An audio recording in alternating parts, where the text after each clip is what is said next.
How good it is that we are here tonight. How wonderful that we gather together as a people of faith on this Holy Thursday night. You know, I've said that for many years, but this year it means a bit more, given that a year ago we were not able to gather together as a people of faith for the Triduum. A year ago we were staring into a camera, knowing that you were on the other side, knowing that you were joining us in spirit from your homes and together in community and small groups from the domestic church. But it's just not the same, is it? It's not the same as being here together as a body of Christ. And it's not the same that to be able to receive the body of Christ in our own lives as we join together in faith as we do tonight. And that's exactly what we celebrate tonight, is the institution of the Eucharist that is the greatest gift, our source and summit of our Catholic lives. And we celebrate the gift of God's love, a love that extended itself on the cross to lay down its life for us. No greater love than to lay down one's life for that of a friend. And we celebrate the institution of the priesthood, the gift of the sacramental life given through the priests throughout the world. It is really good that we're together tonight as a people of faith. Just this past Tuesday, I was at the Chrism Mass, and the priests and several of the laity religious gathered together for the consecration of the oils that are then used throughout the year for the sacraments and will be used here on Holy Saturday night for confirmation, and so for baptisms and confirmation. And at the Chrism Mass, I'm always moved by so many parts of it, but one part is particularly the renewal of the vows of the priest. And as we were doing the renewal of the vows, next to me was one of my brothers who in the past couple years has suffered dramatically from an illness. And this illness has taken his voice away. And so because his voice is now gone, he communicates through the beautiful use of technology. So he has a little laptop that he can use that has his voice actually portrayed through it. We were talking before the Mass began, and I was asking him how he's doing. My brother is Monsignor Paul Cutter. Probably some of you know him here in the Archdiocese. And as we were talking about how we've been doing, and it was as if everything was normal for him, and I just kept thinking to myself, wow, I mean, this is just such an inspiration that in the midst of his illness, that he has found a way to continue to communicate, to continue to serve, to continue to be a priest. That in itself was profoundly impacting to me. But when we got to the vows, renewing our promises, while he couldn't say them out loud, I could hear as if he was trying to say the words. I could hear that he wanted to once again speak out loud that I want to serve as a good and faithful priest. And then again at the institution of the consecration, I could hear him trying to speak the words, kind of under a loud growl of his voice. I don't know that I will ever again take for granted those words of the constitution of the institution of the Eucharist, of the consecration, as maybe sometimes is easy to do as we go through over and over and over again celebrating the Mass. I thought to myself, what if I couldn't say the words anymore? What would that be like? And I know that it would cut to the heart, as it has for my brother Paul. And yet, his heart and our hearts, whether we can say the words or whether we can gather together or not, are always steeped deeply in our Eucharistic life. It was evident for me that evening, that afternoon, just a few days ago, as it has been evident for all of you being away from the Eucharist for almost a year, in several months anyway, in the past year.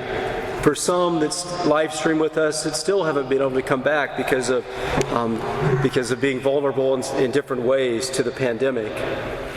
Tonight, as we celebrate the Eucharist, we give God thanks because we are here to be able to literally receive and to receive spiritually for those who are joining us at home.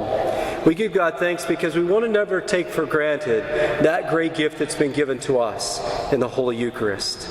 And we give God thanks because we know that that is the very life within us as Catholics, to be able to go forth and live the life of charity, a life of love. This night we celebrate the institution of the Eucharist in that upper room. And we go back there, each one of us, in our hearts and minds, to that Passover meal where Jesus would give us his very self, his body, blood, soul, and divinity.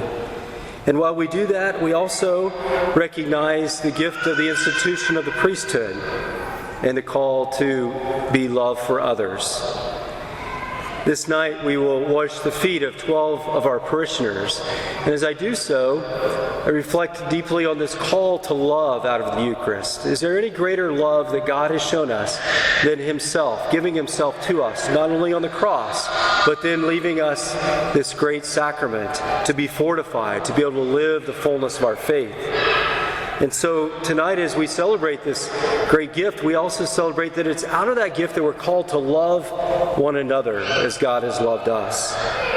Again, there's no greater love than to lay down one's life for that of a friend, said Jesus. And tonight, he once again lays down his life for us, as we are then called to lay down our lives for one another. I'm always deeply moved by the washing of the feet because it reminds us, too, that we are called to care for one another in the most profound and simple ways of our lives. A year ago, many of you were washing each other's feet as domestic church at home. I had encouraged people to do that after the live streaming of the Mass and Good Friday, to make crosses and reverence your own cross. And in doing so, I'm sure that many were moved by that, in the very act of that bowing down, that humbling themselves to wash the feet of another. As humbling as that is for us, even more so, imagine Jesus, who is the King of Kings and Lord of Lords. And his disciples expected something so different. They expected him to go and conquer the world. But instead, Jesus humbled himself to do what a child would be called to do, or what a slave in Jesus' time would be called to do, to wash the feet of his brothers. And in doing so, he showed us the way. Through his deeds, through his words, through his action, he showed us what then we must do. And so tonight, as we reflect on that, the washing of the feet is translated very beautifully into each of our lives. As we go home, we're called to care for one another, to love one another, to will the good of one another. Perhaps as we do the foot washing tonight, you can recall someone in your life that's been difficult to love. Maybe somebody that it's hard to forgive. Maybe somebody that you don't think the same as, and maybe sometimes disagree with, and sometimes is conflict in your life. But it's right there where rubber meets the road, where we're called to love, is Jesus' love. Right? We're called to lay down our lives. It's easy to love those that are super lovable in our lives, but God calls us to love all people. And so tonight we seek that grace through the sacrament, through the Word, to be able to go forth and to once again recommit to the great love of Christ in each of our lives as he modeled for us. This evening, you might notice that our altar of repose is here at St. Joseph's altar. And I think there's no greater model, other than Mary herself, than St. Joseph in this year of Joseph that Holy Father Pope Francis is named. Then seeing what Joseph did out of the love of loving Christ, protecting Christ, being a protector of the Holy Family, being a protector of the one who would be our Eucharistic fortification. And so tonight we chose to have our altar repose here at the St. Joseph's altar. So after at the end of Mass, we'll bring the Holy Eucharist through procession over to the altar into the tabernacle there, and it will be reposed through the night. It's a wonderful reminder that Jesus remains with us, and that Joseph continues to protect us. He is protector of Christ the Son, who will be right under him this evening, but he continues to protect us in our own lives, to protect us in our call to holiness, to protect our families on a journey to become saints, to protect our holy church, as so many times it's under attack in these days. And so in this year of Joseph, we asked him to once again, as he protected his son, his foster son Jesus, that he would continue to protect each one of us and those that we call upon for his protection this night and through the course of this year. It truly is a wonderful night.